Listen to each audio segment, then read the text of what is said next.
Hi everyone, my name is Melanie Rankin and I am one of the adoption coordinators here at Kobe's Family Services. And during this session, we're going to talk about abuse and the various types of abuse that the children coming into your home have likely experienced. We're also going to talk about the effects of that abuse and what you will likely see in the kiddos and in their behaviors. And then we're also going to talk about what you should do if an allegation of abuse is made against you. So this is going to be a very broad overview of this topic. There's a lot that we can talk about, a lot that we can share with you, but I'm just going to keep it very basic and broad. And as you have a child placed into your home, your caseworker is going to be the resource that you're going to go to with questions. So for this segment, we're just going to keep it very high level for you. So before I start, I likely will not have the chance to meet each of you. So I just wanted to take the time just to thank you so much for being willing to become a resource family, for taking this training, and for welcoming a child into your home and working with them in their birth family on probably the lowest point in their life. So we can't do what we do without you. And so I just wanted to say thank you for partnering with us in our ministry and for being willing to open your home to kiddos and families. So with that being said, we're going to delve into our topic and talk about the various types of abuse that children experience. So the Child Abuse Prevention and Treatment Act defines child abuse and neglect as the physical or mental injury, sexual abuse or exploitation, negligent treatment or maltreatment of a child under the age of 18. So there's four main types of abuse that they're categorized as, which is neglect, physical abuse, sexual abuse, and emotional abuse. So children can be removed from their caretakers or birth family for any one of these conditions. And we usually don't see just one type of abuse. There's often multiple types occurring at the same time. So a child could experience physical abuse and neglect, or emotional and physical abuse. But regardless of the type of abuse that's happening, the child is experiencing significant trauma, and that trauma deeply impacts their development. So what research has shown is that a child who experiences traumatic events in the first 3 years of their life, that has a significant impact on their brain development. And this is extremely important to remember because you can't necessarily see the impact of abuse and neglect on brain development from the outside, right? You can see if a child is delayed in their walking or their speech, right? You can see those things very easily by looking at the child. When a child's brain is not wired correctly, you can't see that as easily from the outside. So what we're going to do is help you to develop that lens of how you can see and look at behaviors and kind of know what's happening in that child's brain and nervous system. And the trainings that we're going to provide through TBRI and different supplemental trainings like that are going to help you develop that lens of being able to really see what's going on for the kiddos that are placed in your home. So the first type of abuse that we're going to talk about is neglect.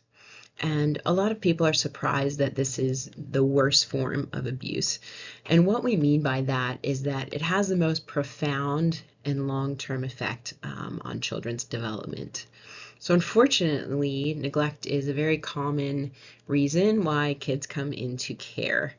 They might be removed from their caretakers because of inappropriate supervision. So they're not being watched, they're not being taken care of. They're being left home alone, they're being left in their cribs or locked in rooms. So in these situations, kids aren't getting the interaction that they need to be able to develop appropriately. So neglect has such a profound impact on our bodies because our bodies are wired for connection and touch. And this is how our brains grow and develop. Without it, our physical and emotional development is impacted. And when a child, especially a baby, is not being held and nurtured and touched, they don't develop the neural pathways that they need in their brains to help them learn how to regulate. So newborn babies, even babies that are several months old, right? When you're holding that baby, and you're looking at that baby and you're interacting with that baby, they're watching your face, they're watching your cues, right? They're learning how to interact with you. They're laughing, they're cooing, right? And so when that baby starts to cry, you rock that baby, right? You soothe them. You start to do whatever you need to do to meet their needs, right? And so what happens with kids that have been neglected is they're not getting that interaction. They're not getting that touch, that soothing, that nurturing. So they're not learning how to regulate their bodies. So what we often see is these kids have severe meltdowns and emotional reactions because nobody has taught them how to regulate themselves.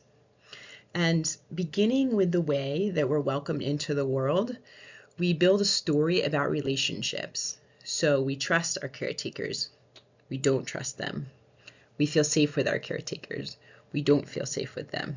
So this is getting reinforced for kids over and over again.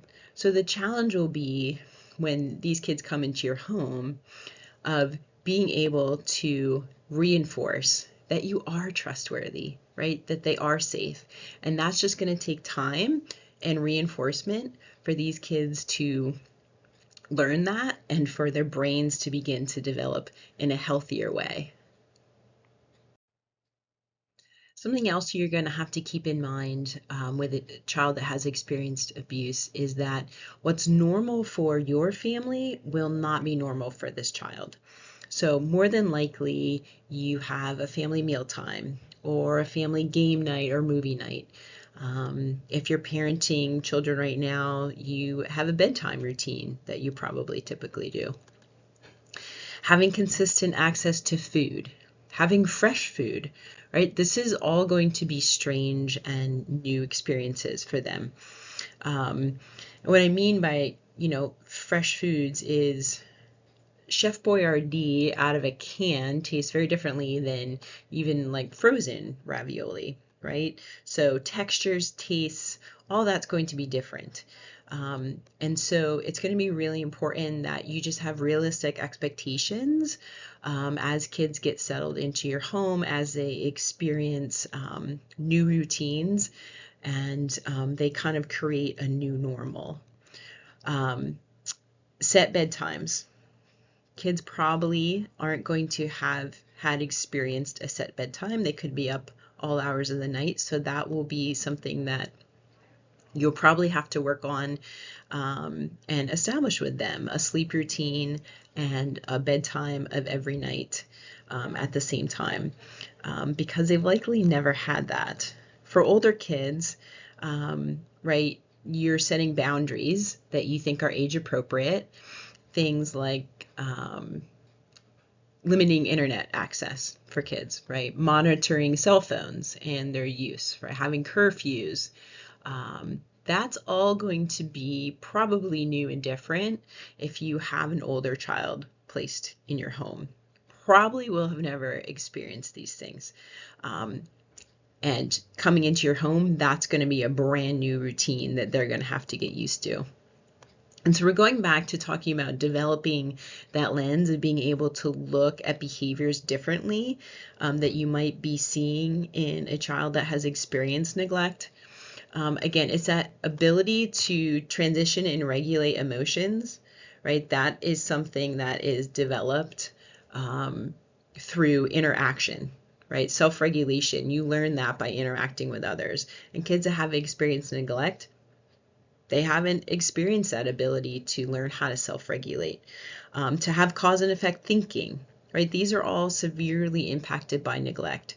So it's going to be important for you to have realistic expectations for these kiddos. You might have a child that is 3 years old that's placed in your home, but their developmental level is not going to be at 3 years old.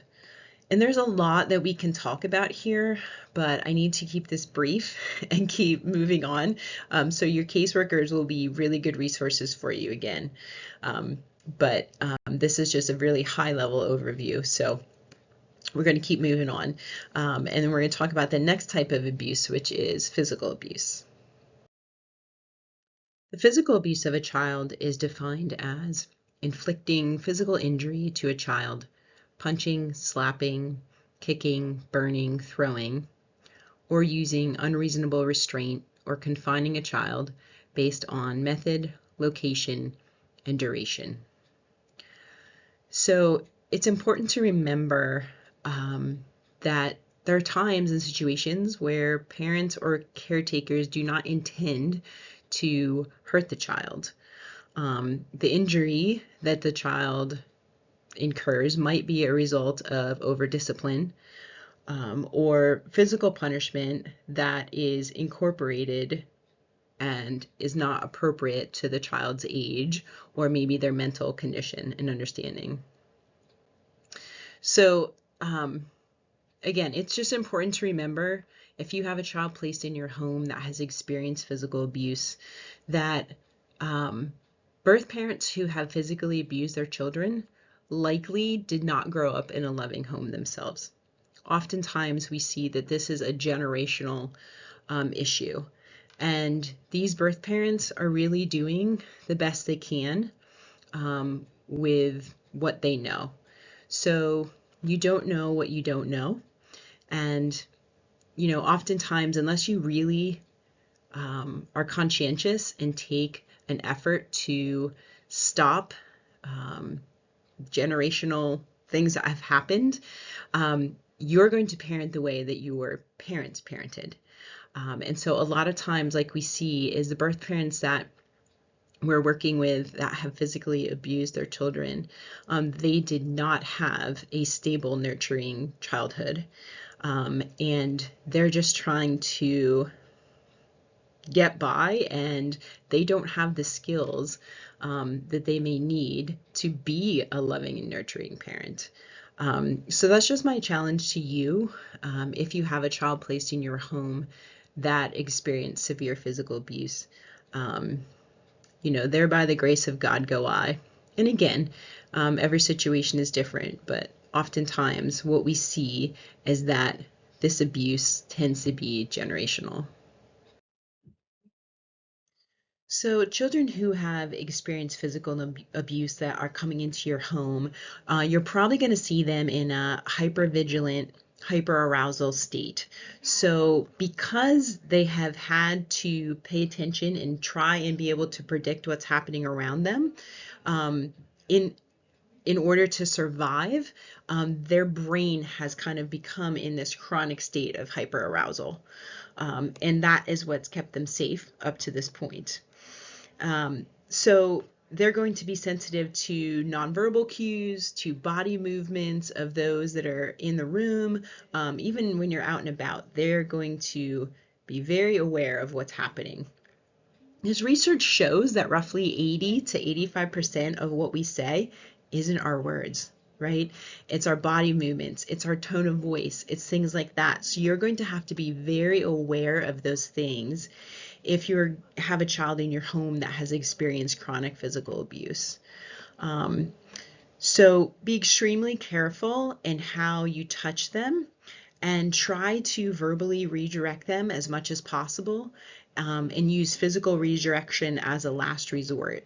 So if you're having to, address behaviors that might be coming up, it's going to be important to get their attention, to get down on their level, and try and avoid touching them, because if you touch them, that can sometimes trigger them into that fight, flight, or freeze state. Now, you know that you're not going to hit them, but they don't necessarily know that. So, we're going to talk a little bit about in a little bit about something called felt safety. And just because a child is in a safe environment doesn't necessarily mean they feel safe. So those are going to be things that you're going to need to think about if you have a child in your home that has experienced physical abuse. So the next type of abuse that we're going to talk about is sexual abuse. And this can be a very, very difficult topic to talk about. So sexual abuse is defined as the use, persuasion, or coercion of a child to engage in sexual conduct or depiction of such conduct for the purpose of producing images or recordings. So again, this is a high-level overview of this topic. So much is dependent on the child and the specifics of the situation, and every case is different. So basically there's two types of sexual abuse, and that comes down to touching versus non-touching types of sexual abuse. So the definition of sexual abuse by touching includes touching a child in a sexual manner or having sexual relations with a child. It also includes any behavior towards the child for sexual stimulation. So this can be fondling and or forced sexual acts. So the definition of non-touching includes showing pornography to a child, exposing a person's genitals to a child, prostituting or trafficking, photographing a child in sexual poses, encouraging that child to touch or hear sexual acts either in person or on a video, and or watching a child undress or use the bathroom. So a child can experience one or both types of these abuse. Something to note that is important is that we might not know a child has been sexually abused when they come into your home. Sometimes we will know, other times it's not going to be known until they've been in your home for some time and they feel safe enough to be able to disclose what has happened to them. So I know we talk about this in another segment, but this is why it's so important right from the beginning of a placement to have those ground rules about bathroom use. So in our house, we always close the door when we use the bathroom, or bedrooms and changing in bedrooms. We always close our door and we have privacy when we're changing our clothes, right? Because we're not going to necessarily know if a child has experienced sexual abuse. So having those ground rules in place right from the beginning is going to be really important. Something else is to teach children appropriate names of anatomy. This is a book that I have used with my daughter, who has what all about girls' bodies and boys' bodies. It does a really good job of just going through and with normalcy, teaching the names of all the different parts of our bodies. And this is going to be really important for kids to know, because if a child does disclose that they have been sexually abused, there's going to be an interview process. And in forensic interviews, it's going to be important that kids use the correct terms when they're talking about body parts and anatomy. So kids need to know the word penis instead of wee-wee, butt instead of hiney, because then that leaves room that there can't be any misinterpretation if a child does disclose that they have been sexually abused and there's an investigation about that. Talking to your kids about body safety. So educating your children about where people can touch you on your body and where it's okay and where it's not okay. So there's the bathing suit rule. Whatever your bathing suit covers is your private area that people should not be touching.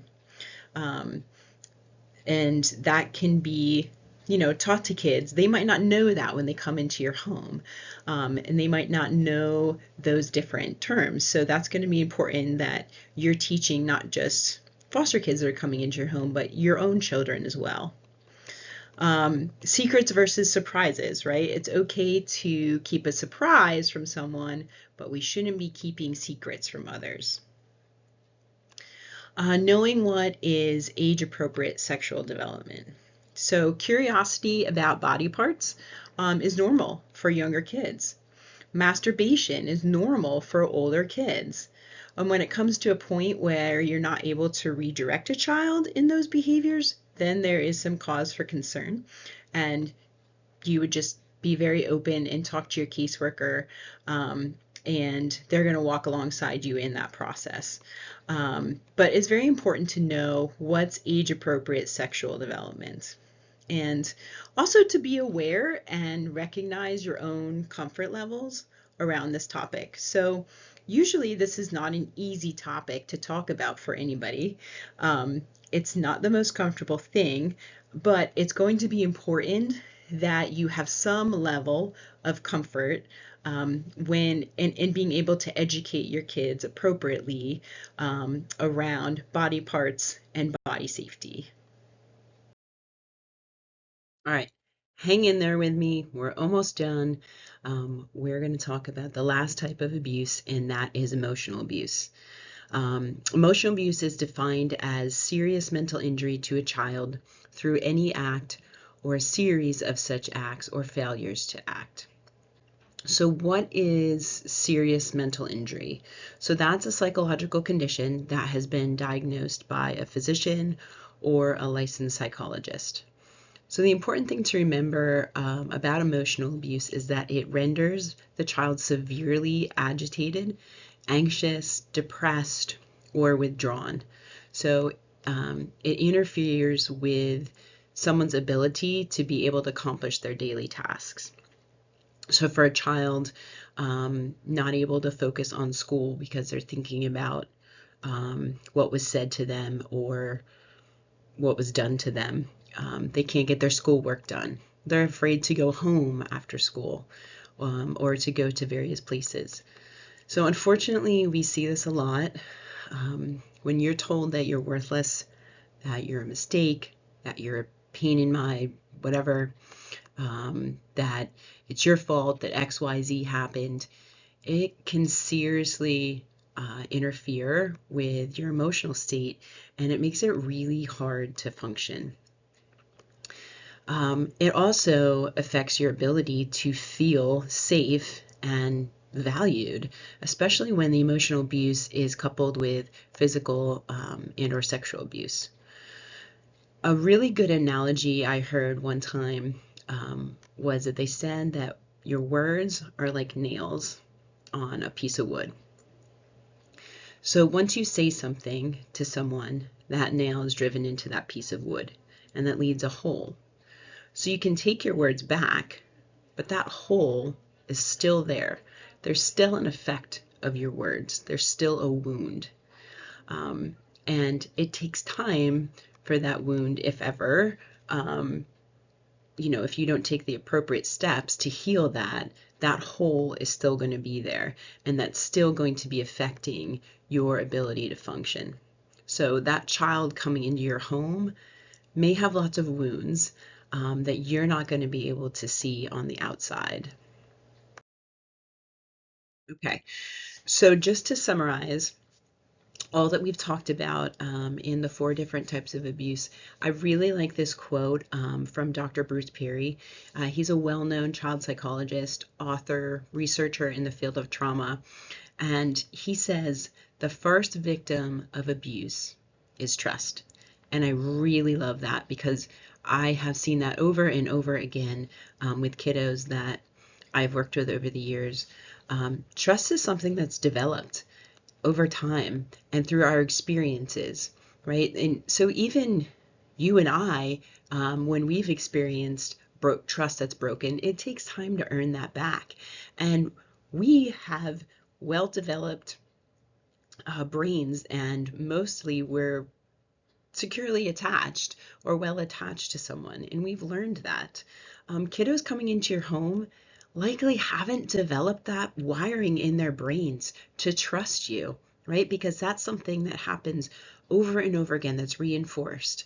So we learn through experiences that that person, I can either trust them, or based on their behaviors, I can't trust them. And that kind of leads me into another topic called felt safety. Again, this is just a very broad overview. You're going to learn more about this when you get into your TBRI trainings. But there's a difference between being safe and feeling safe.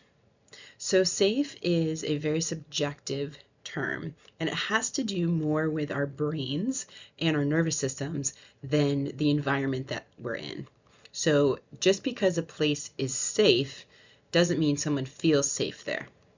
So I hear parents saying oftentimes, like, I don't understand how my child can't feel safe. They've been with us for 3 years. How can they not know that they're not safe with us? Well, because there's felt safety, right? And that's a brain issue. That's not a physical issue, right? So again, I don't want to get into this too much, but you're going to learn about this more in your continued trainings. But felt safety is just because you're in somewhere, in a home, getting food, being nourished, being taken care of, doesn't mean that that healing in that child's nervous system has happened. That it's going to allow them to feel safe, to come out of that hypervigilant, hyper-aroused states. Okay. Finally, we're going to talk about a child's ability to regulate their bodies and their emotions. So just like trust is learned and developed, emotional regulation is learned and developed. So kids don't instinctively know how to self-regulate. It's something that you learn through co-regulation. Someone externally is helping you learn how to regulate yourselves, right? And then those neural pathways are created in your brain. So that's why newborns, we hold them when they start crying, we rock them, we soothe them, and they learn through someone else helping regulate them how to calm themselves, right? And their brains start wiring and learning how to do that. And when they cry and they have a need, we meet that need over and over and over again, thousands and thousands and thousands of times. Changing a diaper, feeding a child, all of those things that you do with a newborn that helps reinforce that I can trust my caretaker, right? The kids coming into your home likely have not had those experiences. So to expect that they're going to trust you right away is just not a reasonable expectation. It's going to take time for those kids, for you meeting that need, seeing them, making them feel valued over and over again until they start to learn and it's reinforced, okay, I can trust this person. I am valued. So that was a lot of information. Again, this is just a broad level overview, so you're going to receive more training on these topics. And as things come up with your placement, your caseworker is going to be a huge resource for you in helping you understand and navigate and answer some of these questions. All right, we're going to switch gears a little bit here, and we're going to talk about what to do if there's an allegation of abuse made against you. So first, you need to stay calm and take a step back from the situation, right? We've just been talking about emotional regulation, right? And how our kids are dysregulated and we need to co-regulate with them, right? So they learn how to be calm, right? This is going to be an important situation where you're going to have to regulate yourselves and take a step back from the situation. It's also going to be very important that you always tell the truth to those that are involved. So if you did impulsively smack a child on their butt, then you need to be honest about that because the truth will come out. And if you're in fear of trying to cover something up, that is not going to be helpful. So always tell the truth about what happened in the situation, right? We parent from our emotional brains, right? We don't always parent in our top cognitive part of our brains and are thinking through everything, right? We get emotional as well. And so we can be impulsive. So if something happened, it's just going to be very honest for you that you tell the truth to whoever is investigating the situation. It's going to be important that you remain respectful, and that's easier said than done. Understand that. But to get defensive and hostile towards a birth parent or a child that has made an allegation, that is going to bring your character and your actions into question, right? And so it's going to be really important for you to remain calm. And again, caseworkers will be there to walk alongside you and help you navigate that situation to a degree. So we're going to talk about that. So, COBIs can support you through that process, but something that is very important that you need to know is that we must remain neutral. We are not allowed to talk to you about specific parts of any investigation that is happening. We can be there for you, listen, support you, but we are not allowed to talk or give any type of details or updates when there's an active investigation going on. So what does that investigation look like? There will be interviews completed by either a county worker or a state level worker.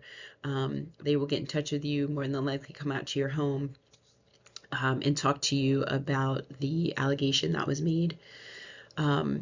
Sometimes there is a plan of supervision that might be put in place. So for example, if a child makes an allegation that they were spanked by the resource mom, an example of a plan of supervision could be that you are not allowed to be alone with that child in the resource home, just to ensure that nothing further is going to happen.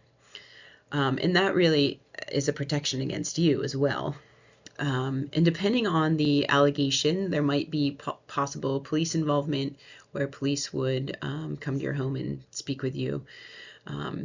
It can be a long process. The state and the county have up to 60 days to complete their investigation, and that can feel like a really long time.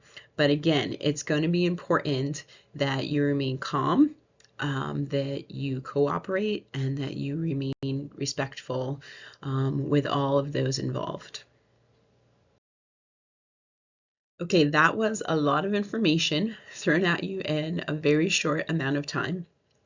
But as I've said throughout this segment, everything is a case-by-case basis. So you're going to have a caseworker, you're going to have a resource home specialist that is going to be able to help you navigate some of these situations. So again, thank you so much for being willing to take kids into your home, and we are excited to be able to partner with you on this journey.